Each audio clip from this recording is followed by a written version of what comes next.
Stress is defined as any threat to the body's equilibrium. Stress can be physical and mental.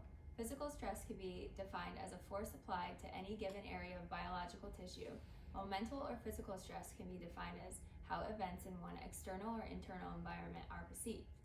Mental stress greatly affects health physically and mentally, impacting the body, thoughts, feelings, and behavior. There are short and long-term effects on the health and well-being. A few that impact the body include headaches, muscle tension, pain, chest pain, fatigue, sex drive, upset stomach, and sleeping problems. Effects on the mood in the long term include anxiety, depression, restlessness, lack of motivation or focus in the short term, feelings of overwhelmment, irritability, anger, and sadness. Lastly, stress impacts behavior in ways like overeating, undereating, angry outbursts, drug abuse and misuse, tobacco use, social withdrawal, and exercising less often. Adolescence is a time of many psychosocial and physiological changes, and how adolescents respond to stress differs from adults.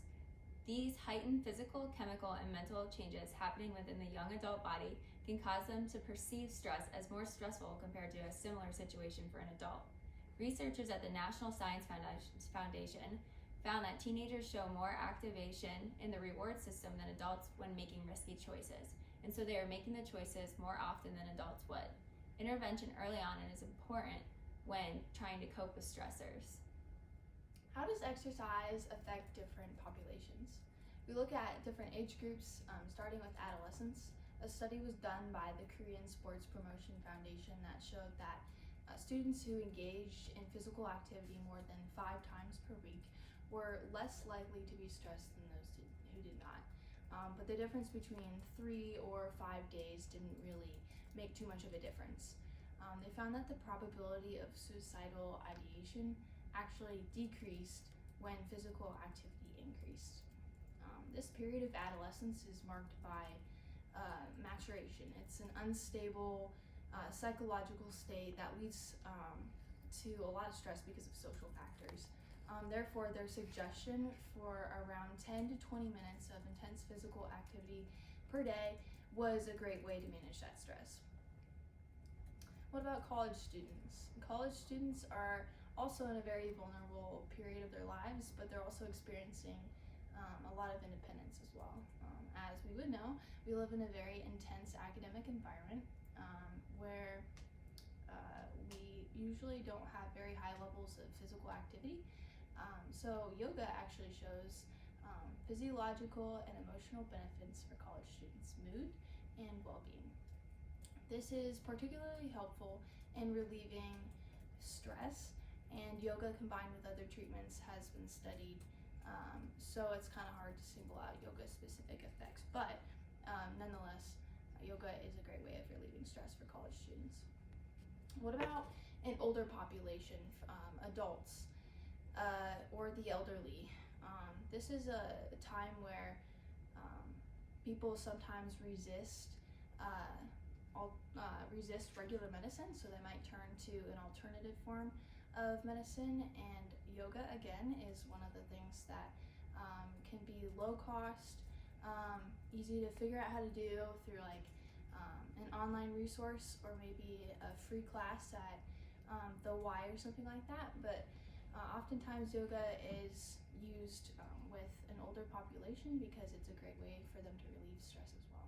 Now, if we look at the differences between genders, between men and women, there's a study that was done that showed the differences between girls and boys, that girls reported feeling more stress than boys. And this might be due to the fact that they're sometimes more vulnerable to stress, and that might be due to cultural expectations for girls. But in treating this, exercise was shown to improve their moods and their well-being in general.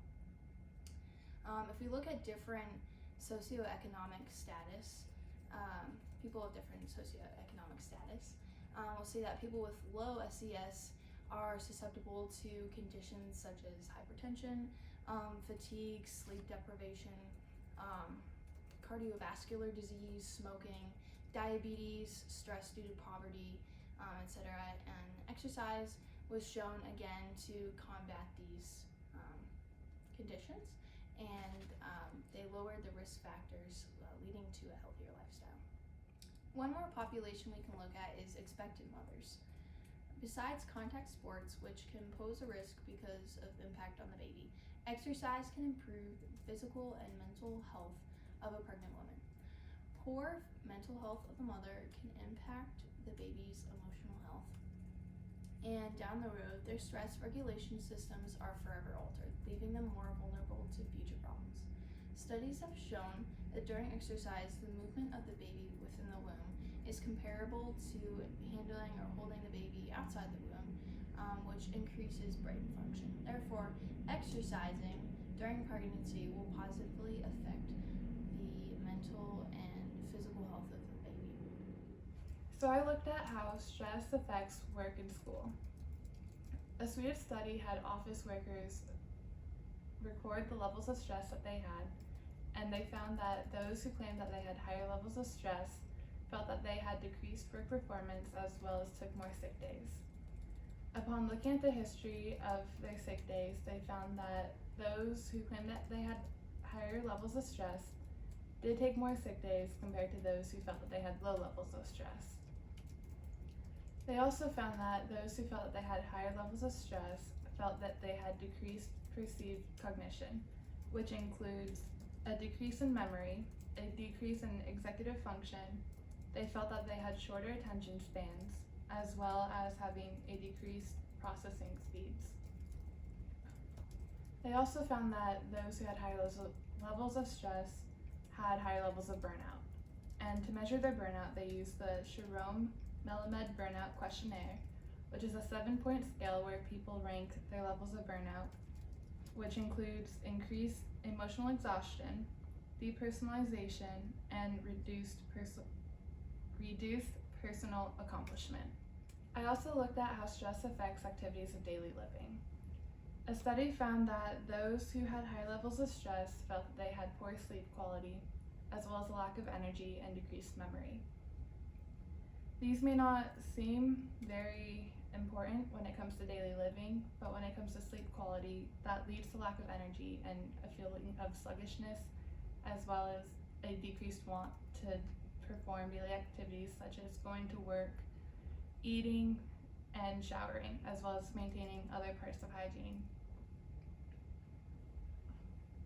They also found that they had a decreased memory, which is also very difficult to work with when they need to remember to pay bills and pick up kids from school and perform other needed activities. Finally, I looked at how stress affects athletic performances. Many studies I looked at found that there's a link between stress and sleep and athletic performance. In a study of high school athletes, they found that stress affected their ability to fall asleep as well as stay asleep. And they also found that females were more affected by stress than males.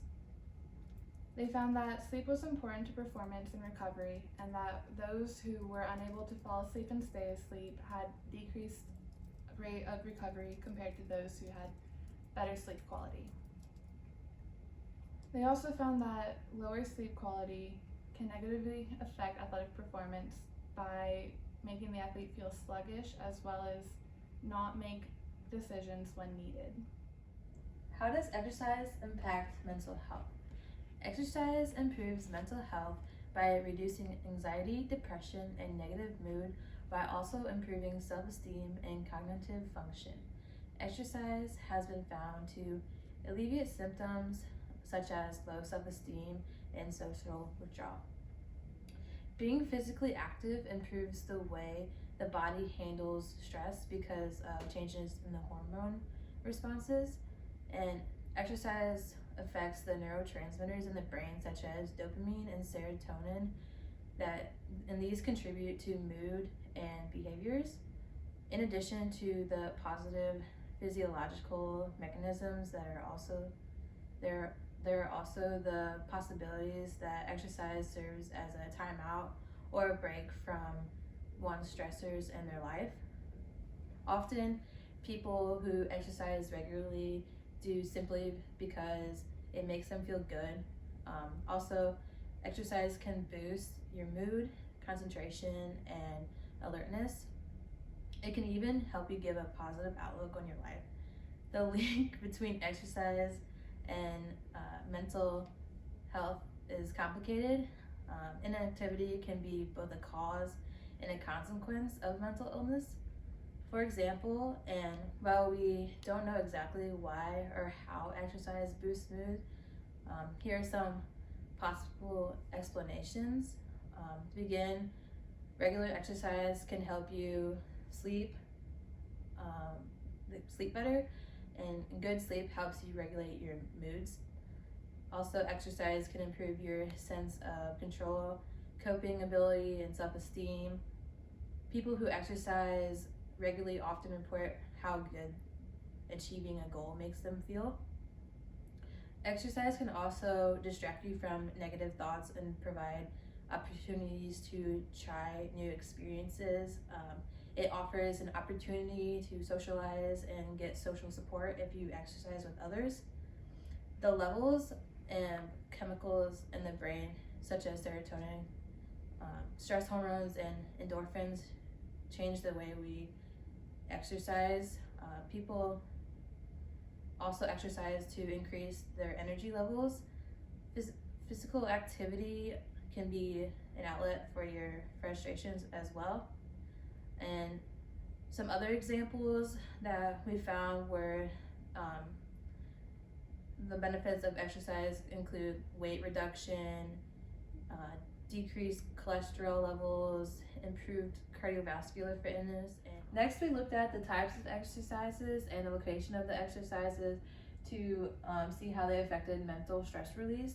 Starting off with the indoor versus outdoor, we found that exercise combined with nature in whole or in part can facilitate recovery of mood and perceived stress after an acute physiological stressor. The results indicated that exercise with nature sounds, nature visuals, or both combined are better for recovery of an acute stressor than rest or exercise alone, as shown by measures taken immediately post-intervention and 10 minutes post-intervention in a study we found. Moving on to aerobic versus non-aerobic now. Aerobic exercises such as jogging, swimming, cycling, walking, and dancing have been proved to reduce anxiety and depression. These improvements in mood are proposed to be caused by exercise-induced increase in blood circulation to the brain and by an influence on the hypothalamic pituitary adrenal axis, or HPA, and thus on the psychological reactivity to stress. Breaking the exercises into 10 to 15 minute sessions, one before work and say one at lunchtime when possible, can help combat stress throughout the day. Although there is not a lot of research with resistance exercise and stress management, resistance exercises can be used to provide a timeout from one's stressors in their life or daily basis. And now moving on to mindfulness or yoga. Yoga sessions between 60 to 90 minutes performed 2 to 3 days a week were effective in reducing stress and improving feelings of well-being. A study conducted in a worksite environment showed that 15 minutes of chair-based yoga posture was effective in reducing acute stress when assessed by self-report and with physiological measures. So how does occupational stress affect exercise? There are 2 categories of occupations: sedentary occupations and manual occupations. Sedentary occupations include things like working a desk job, and manual occupations include things like construction. There are negative and positive effects to both. The National Bureau of Economic Research states that the rate at which health deteriorates with age is faster in manual occupations than in non-manual occupations. For many people, work wears out their health. So why does manual occupation place more stress on the body compared to sedentary occupation? There are many negative effects. The first includes that repetitive motions cause overuse injuries.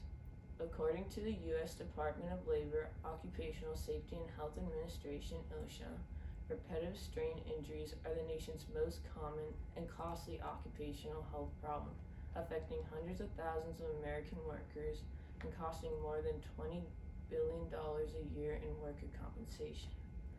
It also has been determined that working with higher physical loads links to earlier onset osteoarthritis of hip, knee, and hand. A study was also performed by Dr. A. Berdoff to determine the effects of high physical stresses on the body during old age. The study concluded that retired blue-collar workers have significantly lower physical function throughout the various physical activities in comparison to the white-collar workers. They found that blue-collar workers have significantly lower average walking speeds and grip strength. Another negative effect for working in manual occupation is the dangerous equipment and dangerous environment they work in. This poses a major risk for traumatic injury or even death. The United States Department of Labor, Occupational Safety and Health Administration, OSHA, states that out of all occupational deaths in 2017, 20.7% were in construction. The leading causes included falls, struck by object, electrocution, and caught in between. These fatal four are responsible for more than half of all construction deaths. Eliminating the fatal four would save 582 workers' lives in America every year. Although death is not the most obvious cause of stress, it does place a lot of stress on all the co-workers who are constantly worried that they're going to be in the same situation or get injured severely. Some of the most dangerous jobs include painters, construction, maintenance, electricians, athletes, taxi drivers, police, truck drivers, and steel workers. Although there are a lot of negative effects, there are also some benefit effects in comparison to sedentary jobs. For example, the increased movement and physical activity will allow for the body to stay in shape and decrease any risk of life-threatening disease. If properly cared for, this lifestyle can be very healthy in comparison to sedentary jobs. To avoid these negative stresses on the body, in situations of manual labor and even sedentary careers, there are some suggestions. The first includes stretching, which will increase flexibility and range of motion in joints, reducing the stress placed on the body, and as a result will decrease risk of injury in all activities. Meditation and mindfulness will also help take your mind off common stresses in life like paying the bills. Following PPEs according to your job will help prevent the common causes of diseases or injury risk in your workplace. For example, wearing gloves or hard hats in construction zones. Using safe techniques, for example, lifting with your legs rather than with your back, will help prevent injuries as well. And overall, finding a balance in your life where you can find time to take your mind off all the stresses in your life and have some fun. So next we looked at how does exercise impact physical stress. So many people face daily physical stresses which directly impacts their health and makes them more susceptible to chronic diseases and illnesses. In many cases, the physical stress demanded on these people is inevitable, but the health costs that are associated with it don't necessarily have to be. With the right exercise regimen, many individuals facing physical stress can better prevent future illnesses or improve conditions they are already suffering from. For instance, the profession of firefighting. It puts a very high demand of physical stress on firefighters' bodies that can compromise their health over time. One article notes that these individuals perform physically, mentally, and environmentally stressful activities that benefit society without regard for their own personal health and safety.